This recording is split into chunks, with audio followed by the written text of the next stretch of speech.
Bonjour à tous. Bonjour à tous. Le sujet qu'il m'est donné de présenter consiste à déterminer donc si Claude François était ou non branché. Et bien que l'on soit près de 40 ans après la mort tragique de ce personnage, tout le monde aura ici saisi le jeu de mots dans cet intitulé, puisqu'il fait référence à la mort tragique de Claude François par électrocution. En effet, Monsieur François avait tenté de redresser une applique murale de travers au-dessus de sa baignoire. Ses doigts restèrent collés au cuivre et malgré l'intervention du médecin qui était chez lui, qui fit battre son cœur 2 minutes, Claude François est mort dans les instants suivants. On était d'ailleurs en France en période d'élection législative et c'est pourquoi le lendemain, le journal Libération a titré « Claude François a volté ». Un jeu de mots peu évident, mais c'est un premier élément pouvant étayer la thèse d'après laquelle Claude François était branché, si l'on prend le sujet de la manière la plus terre-à-terre possible.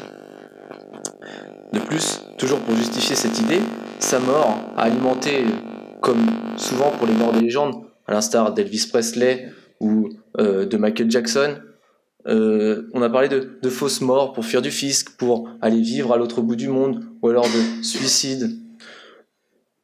Tout cela, ajouté au fait aussi qu'il avait vendu près de 35 millions de disques de son vivant, et presque autant depuis sa mort, nous permet de conclure que, effectivement, à son époque, il était bien quelqu'un de branché puisqu'il était une figure incontournable et adulée par ailleurs. Mais ces problèmes avec le fisc, cet exemple nous amène à aborder le sujet d'un point de vue un petit peu plus juridique, si on veut bien. En effet, en préparant ce sujet, je me suis alors mis à écouter quelques-unes de ses chansons. Et bien évidemment, j'ai commencé par la plus entraînante, « Si j'avais un marteau ». Et il y dit, je cite, « Si j'avais un marteau, je bâtirais une ferme, une grange et une barrière. » Pardonnez-moi l'imitation, somme toute nécessaire, mais cela mérite d'interrompre notre raisonnement. Un marteau, c'est certes l'outil de base, mais on a envie de demander à Monsieur François, quid du permis de construire par exemple. Un marteau, c'est certes l'outil de base, mais... Pardon. Il serait d'ailleurs, très dangereux pour son père, sa mère, ses frères et ses sœurs, habitant dans la dite ferme, de vivre dans un édifice uniquement construit au marteau, et assez insalubre. Je cite encore, « Si j'avais une cloche, je sonnerais le jour, je sonnerais la nuit. » Trouble du voisinage, tapage nocturne. C'est plutôt gênant pour notre ami Monsieur François.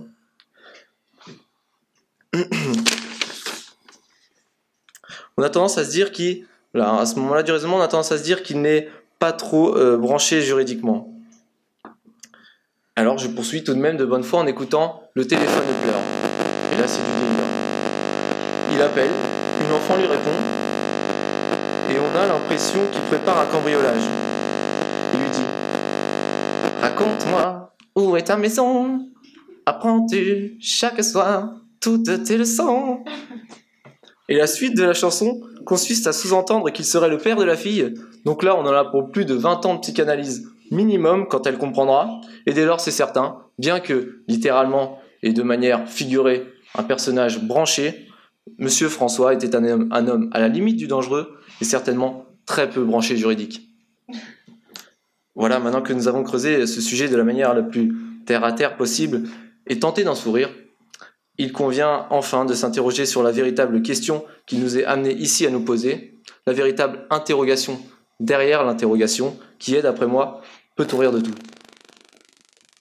Car il pourrait paraître outrancier d'ironiser, comme je l'ai fait, de la mort d'un homme.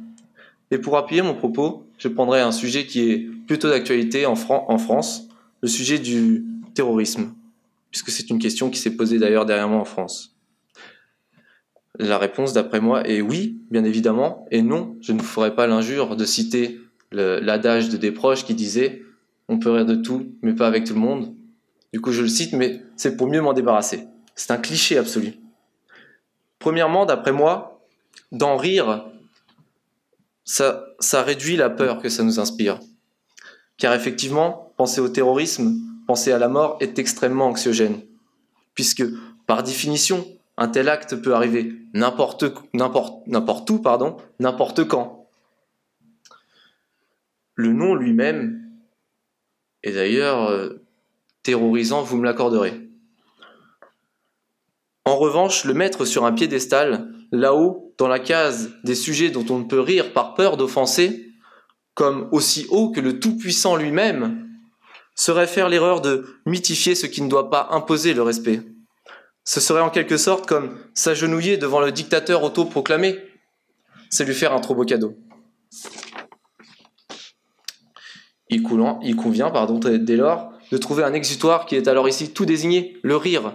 Le rire pour exorciser, ou bien le rire pour dénoncer, mais dans tous les cas, le rire pourra bien entendu, à ceux que cela fait rire, constituer un moyen de décompression sur tout sujet qui inspire l'angoisse. Les sujets comme le nôtre, où la mort est un sujet central. Et dès lors, pour en revenir au propos initial, si l'on se permet de s'amuser d'une telle atrocité, on peut affirmer que tout peut être le sujet d'une bonne blague, et déterminer si Claude François était ou non branché rentre dans ce cadre, même pour ceux qui l'adorent.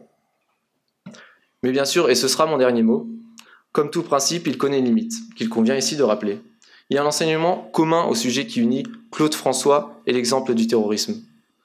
Ce n'est pas qu'on ne peut pas en rire avec tout le monde, mais que la limite de l'humour, comme pour d'autres sujets par exemple d'ailleurs, est le respect.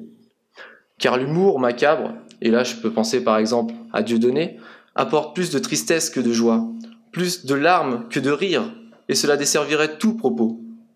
Alors en bref, on ne doit pas, mais on peut rire de tout, en se limitant parfois tout de même au silence que les morts appellent, comme disait Badinter, plutôt qu'à l'outrance. Merci.